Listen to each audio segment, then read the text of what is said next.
ಚೆನ್ನಾಗಿದೆ ಅಣ್ಣ, ತುಂಬಾ ಚೆನ್ನಾಗಿದೆ. ಸಂತು ಆಕ್ಟಿಂಗ್ ಚೆನ್ನಾಗಿದೆ, ನಿಮ್ಮ ಆಕ್ಟಿಂಗು ಚೆನ್ನಾಗಿದೆ ಅಣ್ಣ. ನೋಡ್ದ ಸಂತನ್ ಮಾತ್ರ ಹೇಳಕ್ ಬಂದ್ಬಿಟ್ಲ ಇಲ್ಲ, ಸಿನಿಮಾ ತುಂಬಾ ಚೆನ್ನಾಗಿದೆ. ಎಲ್ಲರೂ ಕನ್ನಡ ಸಿನಿಮಾ ದಯವಿಟ್ಟು ಥಿಯೇಟರ್ಗೆ ಬಂದು ನೋಡಿ.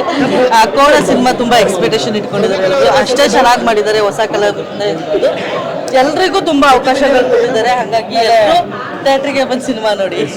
ಆಮೇಲೆ ಇನ್ನೊಂದು ಹೇಳ್ಬೇಕು ಅಂದ್ರೆ ನಮ್ಮ ಜೊತೆ ಇದ್ದ ಸಹಪಾಠಿ ಬಿಗ್ ಬಾಸ್ ನನ್ನ ಕೊಲೀಗು ಅಣ್ಣ ಹೆಸರಿಟ್ಟಿದ್ದು ಏನಂದ್ರೆ ಒಂದು ಆರ್ಟಿಸ್ಟ್ ಆಗಿ ಒಂದು ಪ್ರೊಡ್ಯೂಸರ್ ಆಗಿ ಬೆಳೆಯೋದು ತುಂಬಾ ಕಷ್ಟ.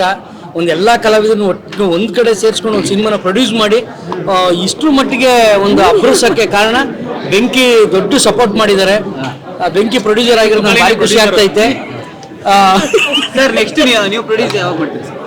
ಖಂಡಿತ ಮಾಡ್ತೀನಿ. ಅದು ಜಗ್ಗಪ್ಪ ಕೋ ಪ್ರೊಡ್ಯೂಸರು, ನಾನು ಪ್ರೊಡ್ಯೂಸರು. ಅಂದ್ರೆ ನಮ್ಗೆ ನಮ್ಮ ಮಗು ಯಾವಾಗ್ಲೂ ಮುದ್ದಾಗಿ ಅನ್ಸುತ್ತೆ.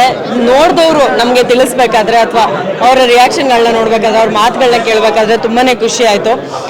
ಒಬ್ಬೊಬ್ರು ಸ್ಕ್ರೀನ್ ಮೇಲೆ ನೋಡ್ಬೇಕಾದ್ರೆ ಒಂಥರ ನಮ್ಗೆ ನಮ್ಮ ಹತ್ರನೇ ಮಾತಾಡ್ತಾ ಇದ್ದಾರೆ ಅನ್ನೋ ಒಂದು ಫೀಲಿಂಗ್ ನನ್ಗೆ ಯಾವಾಗ್ಲೂ. ಯಾವುದೇ ಪಾತ್ರಗಳಾದ್ರೂ ಕೂಡ, ಸ್ಪೆಷಲಿ ಈ ವಣ್ಣ ಮಾತಾಡ್ಬೇಕಾದ್ರೆ ತುಕಾಲಿ ಅಲ್ವೇ ಎಲ್ಲೋ ಓಕೆ ಎಲ್ಲೋ ಇವ್ರು ನಮ್ಮ ಹತ್ರನೇ ಮಾತಾಡ್ತಾ ಇದ್ದಾರೆ ಅಂತ ಅನ್ನೋ ಒಂದು ಫೀಲಿಂಗು. ಕೋಮಲ್ ಸರ್ ಆಕ್ಟಿಂಗ್ ಬಗ್ಗೆ ಹೇಳಂಗೆ ಇಲ್ಲ, ಇದಕ್ಕೆ ಮುಂಚೆನೂ ನಾನು ತುಂಬಾ ಹೇಳ್ಬಿಟ್ಟಿದ್ದೀನಿ. ಸಿನಿಮಾ ತುಂಬಾ ಚೆನ್ನಾಗಿ ಬಂದಿದೆ, ಜನರ ಒಪಿನಿಯನ್ ಕೂಡ ಚೆನ್ನಾಗಿದೆ. ಎಲ್ಲರೂ ಕೂಡ ಸಿನಿಮಾನ ಥಿಯೇಟರ್ಗೆ ಬಂದು ನೋಡಕ್ ಸ್ಟಾರ್ಟ್ ಮಾಡಿದ್ದಾರೆ. ಇನ್ನು ಯಾರ್ಯಾರು ನೋಡ್ತಾ ಇಲ್ವೋ, ಇನ್ನು ಯಾರ್ಯಾರು ನೋಡೋದ್ರ ಬಗ್ಗೆ ಯೋಚನೆ ಮಾಡ್ತಾ ಇಲ್ವೋ, ಎಲ್ಲರೂ ಕೂಡ ಈ ಕೂಡಲೇ ಇಮಿಡಿಯೇಟ್ ಆಗಿ ಬುಕ್ ಮಾಡ್ಕೊಂಡು ಬನ್ನಿ ಅಥವಾ ಡೈರೆಕ್ಟ್ ಆಗಿ ಥಿಯೇಟರ್ಗೆ ಬನ್ನಿ. ನೀವು ಎಲ್ಲಿ ಕಾಣಿಸ್ಕೋತೀರಾ ಅಂತ ಹೇಳಿದ್ರೆ ನಾನು ಅಲ್ಲಿಗೆ ಬರ್ತೀನಿ ನಿಮ್ಮನ್ನ ನೋಡೋದಕ್ಕೆ. ಸೊ ಎಲ್ಲರೂ ಥಿಯೇಟರ್ಗೆ ಬಂದು ಸಿನಿಮಾನ ನೋಡಿ. ಹೇಳೋ ನಿನ್ ಸ್ಟೈಲ್ ದೈ ಅಂತ ಕೋಣಗೆ ಜೈ, ಕೋಣಗೆ ಅದ್ಭುತವಾಗಿದೆ. ಆಕ್ಚುಲಿ ಸಿನಿಮಾ ಮಾಡೋದೇ ಒಂದು ಅದ್ಭುತ. ಅದು ಏನಕ್ಕೆ ಪ್ರತಿಯೊಂದು ಕಲಾವಿದರನ್ನು ಗುಡ್ಡೆ ಹಾಕೊಂಡು ಒಂದು ಸಿನಿಮಾ ಮಾಡಬೇಕು ಅಂದ್ರೆ ತುಂಬಾ ಕಷ್ಟ. ಅದರಲ್ಲಿ ನಮ್ಮ ತನೀಶ್ ಅವರು ಒಂದು ಕೈ ಮುಂದಕ್ಕೆ ಹೋಗಿ ಚೆನ್ನಾಗಿ ಒಳ್ಳೆ ಸಿನಿಮಾ ಮಾಡಿದ್ದಾರೆ, ಒಂದು ಒಳ್ಳೆ ಸ್ಕ್ರಿಪ್ಟ್ನ ಆರಿಸ್ಕೊಂಡಿದ್ದಾರೆ ಅಂತ ಹೇಳ್ಬೇಕು. ಬಟ್ ಹರಿ ಅವರು ಅಷ್ಟೇ ಅದ್ಭುತವಾಗಿ ಸಿನಿಮಾ ಮಾಡಿದ್ದಾರೆ. ಮೇಕಿಂಗ್ ವೈಸ್ ಸೆಕೆಂಡ್ ಹಾಫ್ ಅಲ್ಲಿ ನೀವು ನೋಡಿದ್ದೀರಾ. ಅಂಡ್ ಎಂಡಿಂಗ್ ಅಂತೂ ಕೋಮಲ್ ಸರ್ದು ಸೂಪರ್. ಸೊ ಅವ್ರ ಬಗ್ಗೆ ನಾವು ಇನ್ನೊಂದು ಮಾತಾಡೋಕ್ಕಾಗಲ್ಲ, ಏನಕ್ಕಿಂದ್ರೆ ಅವ್ರದ್ದು ಇರೋ ಆಕ್ಟಿಂಗ್ ಆ ಥರ. ಸೊ ಇವಾಗ ಇರಬೇಕಾದ್ರೆ ಸೊ ಹಾಗಾಗಿ ಪ್ರತಿಯೊಬ್ಬರು ಕನ್ನಡ ಸಿನಿಮಾನ ಬಂದು ಥಿಯೇಟ್ರಲ್ಲೇ ನೋಡಿ. ಹಾಗೂ ನಮ್ಮ ತನಿಷಾ ಕುಪ್ಪಂಡ್ ಅವ್ರ ಫಸ್ಟ್ ಪ್ರೊಡಕ್ಷನ್, ದಯವಿಟ್ಟು ಅವ್ರನ್ನ ಗೆಲ್ಲಿಸಿ ನೆಕ್ಸ್ಟ್ ಅವ್ರು ಸಿನಿಮಾ ಮಾಡಬೇಕು. ಸೊ ಹಾಗಾಗಿ ಇನ್ನಷ್ಟು ನಿರ್ಮಾಪಕರು ಬರಲಿ ಅಂತ ನಾನು ಕೇಳ್ಕೊತೀನಿ. ಆ್ಯಂಡ್ ಎಲ್ಲ ಕನ್ನಡ ಜನತೆಗೂ ಒಂದು ಮನವಿ ಏನು ಅಂದರೆ, ದಯವಿಟ್ಟು ಕನ್ನಡ ಸಿನಿಮಾನ ಥಿಯೇಟ್ರಿಗೆ ಬಂದು ನೋಡಿ ಅಂಡ್ ಹಾರೈಸಿ ಪ್ರೊಡ್ಯೂಸರ್ಸ್ನ ಬೆಳೆಸಿ ಅಂತ ನಾನು ಕೇಳ್ಕೊತೀನಿ. And thank you so much. Okay, Kona ಸಿನಿಮಾದ ಮೊದಲನೇ ಶೋ, ಫಸ್ಟ್ ಶೋ ಅದು ಜನರ ಜೊತೆ ಕೂತ್ಕೊಂಡು ನೋಡಿ ತುಂಬಾ ಖುಷಿ ಇದೆ. ಪ್ರೀಮಿಯರ್ ಮಿಸ್ ಮಾಡ್ಕೊಂಡೆ, ಬರೋಕ್ಕಾಗಲಿಲ್ಲ, ಮಂಗಳೂರಲ್ಲಿದ್ದೆ.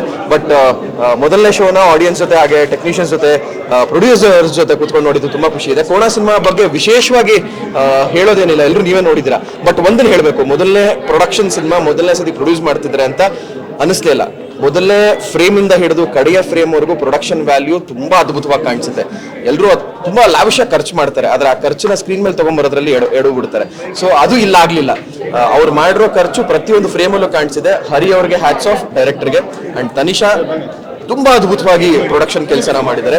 ಯಾಕಂದ್ರೆ ಈ ತರ ಒಂದು ಜಾನರ್ ಸಿನಿಮಾನ ಈ ತರ ಒಂದು ತಗೊಂಡ್ಬರೋದು ತುಂಬಾ ಕಷ್ಟ ಇದೆ, ಅದು ಈಗಿನ ಕಾಲದಲ್ಲಿ. ಸ್ಪೆಷಲಿ ಕಾಂತಾರ ಹೊರಗಡೆ ಬಂದ ಮೇಲೆ ಎಕ್ಸ್ಪೆಕ್ಟೇಷನ್ಸ್ ಕನ್ನಡ ಆಡಿಯನ್ಸ್ ತುಂಬಾ ಮೇಲ್ ಹೊರಟೋಗಿದೆ.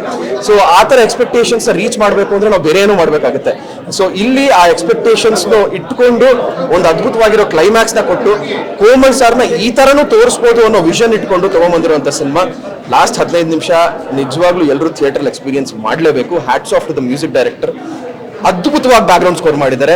ನನಗೆ ಕೂತ್ಕೊಳ್ಳೋಕ್ಕಾಗಲಿಲ್ಲ ಒಂದು ಸೆಕೆಂಡ್, ಆ ಥರ ಅದ್ಭುತವಾಗಿದೆ ಬ್ಯಾಕ್ ಗ್ರೌಂಡ್ ಸ್ಕೋರ್. ಸೊ ದಯವಿಟ್ಟು ಎಲ್ಲರೂ ಕೋಣ OTT ಬರಲಿ ಅಂತ ಕಾಯಕ್ಕೆ ಹೋಗ್ಲೇಬೇಡಿ. ಇದು ನನ್ನ ಸ್ಟ್ರಾಂಗ್ ರೆಕಮೆಂಡೇಶನ್. ಥಿಯೇಟರ್ಗೆ ಬನ್ನಿ. ಇದು ದೊಡ್ಡ ಸೆಲ್ಯುಲಾಯ್ಡ್ ಅಲ್ಲಿ, ಆ ಸೌಂಡ್ಸ್ ಅಲ್ಲಿ, ಜನರ ಮಧ್ಯೆ ಆ ವಿಜುವಲ್ಸ್ ಅಲ್ಲಿ ನೋಡುವಂತ ಸಿನಿಮಾ ಇದು. ದಯವಿಟ್ಟು ಎಲ್ಲರೂ ಕೋಣ ಸಿನಿಮಾನ ಥಿಯೇಟರ್ಗೆ ಬಂದು ನೋಡಿ ಅಂತ ಕೇಳ್ಕೊತೀನಿ. ಅಯ್ಯೋ ನೋಡೋಣ. ಆಕ್ಚುಲಿ ಪ್ರೊಡಕ್ಷನ್ ಅನ್ನೋ ಆಸೆ ಇದೆ, ಸದ್ಯದಲ್ಲೇ ಆಗುತ್ತೆ ಅಂತ ಅನ್ಕೊಂಡಿದ್ದೀನಿ. Thank you so much. Kona movie first show ಜಗಪ್ಪನ ಆಕ್ಟಿಂಗ್ ಹೆಂಗಿತ್ತು? ನೀವು ಫಸ್ಟ್ ಕ್ವಶನ್ ಅದೇ ಕೇಳ್ಬಿಟ್ರಾ? ಇರ್ಲಿ, ಇಲ್ಲ, ಜಗತ್ತಿನ ಆಕ್ಟಿಂಗ್ ತುಂಬಾ ಚೆನ್ನಾಗಿದೆ. ಬರೀ ಅವರು ಅಂತಲ್ಲ, ಪ್ರತಿಯೊಬ್ಬರು ಪರ್ಫಾರ್ಮೆನ್ಸ್ ಚೆನ್ನಾಗಿದೆ. ಪರ್ಫಾರ್ಮೆನ್ಸ್ ಚೆನ್ನಾಗಿಲ್ಲ ಅಂದ್ರೆ ಆನ್ ಸ್ಪಾಟೇ ಉಗ್ದಾಕೋರು, ಅದು ಬೇರೆ ವಿಷಯ. ಇದು ಚೆನ್ನಾಗಿಲ್ಲ ಅಂತ ಒಂದು 10 ಟೇಕ್ 20 ಟೇಕ್ ಆದ್ರೂ ಪರವಾಗಿಲ್ಲ, ಬಟ್ ಪರ್ಫೆಕ್ಟ್ ಆಗಿ ಬರಬೇಕು, ಅವ್ರು ಅನ್ಕೊಂಡಿದ್ದು ಬರಬೇಕು. ಸೊ ಯೂಶಲಿ ಏನಾಗುತ್ತೆ, ನಿರ್ದೇಶಕರಿಗೆ ಮಾತ್ರ ಗೊತ್ತಿರುತ್ತೆ ಥಿಯೇಟ್ರಲ್ಲಿ ಅಥವಾ ಒಂದು ಸ್ಕ್ರೀನ್ ಅಲ್ಲಿ ಹೆಂಗ್ ಕಾಣಿಸ್ಬೇಕಂತ ಅವ್ರಿಗೆ ಗೊತ್ತಿರುತ್ತೆ. ಅವ್ರನ್ನ ಫಸ್ಟ್ ನಾವು ಅರ್ಥ ಮಾಡ್ಕೋಬೇಕು. ಸೊ ಹಾಗಾಗಿ ಹರಿ ಸರ್ ನಮ್ಗೆ ಅಷ್ಟು ಫ್ರೆಂಡ್ಲಿ ಆಗಿದ್ದು, ಫಸ್ಟ್ ಅವ್ರ ತಲೆಯಲ್ಲಿ ಏನಿದೆ ಅಂತ ನಮಗೆ ಅರ್ಥ ಮಾಡಿಸಿ ಆಮೇಲೆ ನಾವು ಆಕ್ಟ್ ಮಾಡಿದ್ರೆ ಈಗ ಒಂದು ಡೈಲಾಗ್ ಅಂದ್ರೆ ಅದನ್ನ 10 ತರ ಆಕ್ಟ್ ಮಾಡ್ಬೋದು, ಅದ್ರಲ್ಲಿ ಅವ್ರಿಗೆ ಯಾವ್ದು ಬೇಕು ಅಂತ ನಮಗೆ ಗೊತ್ತಿರಲಿಲ್ಲ. ಅವಾಗ ಸರ್ ತುಂಬಾ ಫ್ರೆಂಡ್ಲಿ ಆಗಿ ಮಾತಾಡ್ಕೊಂಡು ಇದು ಹಿಂಗೆ ಮೇಡಮ್ ಹಂಗೆ ಮೇಡಮ್ ಅಂತ, ಆಮೇಲೆ ತುಂಬಾ ಡೌನ್ ಟು ಅರ್ತ್ ಪರ್ಸನ್. ಆಮೇಲೆ ನಮ್ಮ ತನಿಷಾ ಅಕ್ಕನೂ ಅಷ್ಟೇ, ಬನ್ರೋ ಮಾಡ್ರೋ ಚೆನ್ನಾಗಿರುತ್ತೆ ಅಂತ ಲಕ್ಕ ಅಂತ ಓಡಾಡ್ತಿದ್ಲು. ಅವಳೊಂಥರ ಮಹಾಲಕ್ಷ್ಮಿ ಇದ್ದಂಗೆ ನಮ್ಮ ಸೆಟ್ಟಲ್ಲಿ. ಅವಳು ಲೈಕ್ ನಮ್ಮ ಸೀನ್ಸ್ ಇದ್ರು ಅವಳ ಸೀನ್ ಇಲ್ಲ ಅಂದ್ರೂ ಅವಳು ಬರ್ಬೇಕು ಒಟ್ಟಿನಲ್ಲಿ, ಬರ್ದೇ ಇದ್ರು ನಾವು ಫೋನ್ ಮಾಡಿ ಕರ್ಸ್ಕೊಂಡು ನೀವು ಬಂದ್ರೆ ನಾವು ಮಾಡ್ತೀವಿ, ಇಲ್ಲ ಅಂದ್ರೆ ಇಲ್ಲ ಅನ್ನೋ ತರ ಪಾಸಿಟಿವ್ ಎನರ್ಜಿ ಅದೆಲ್ಲ.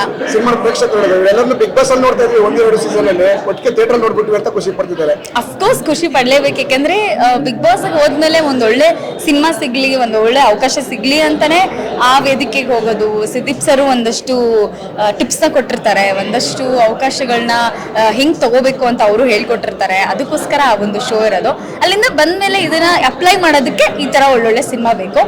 ಅವ್ರಿಗೆಲ್ರಿಗೂ ಸಿಕ್ಕಿದೆ ಅನ್ನೋ ಖುಷಿ ನನಗಿದೆ.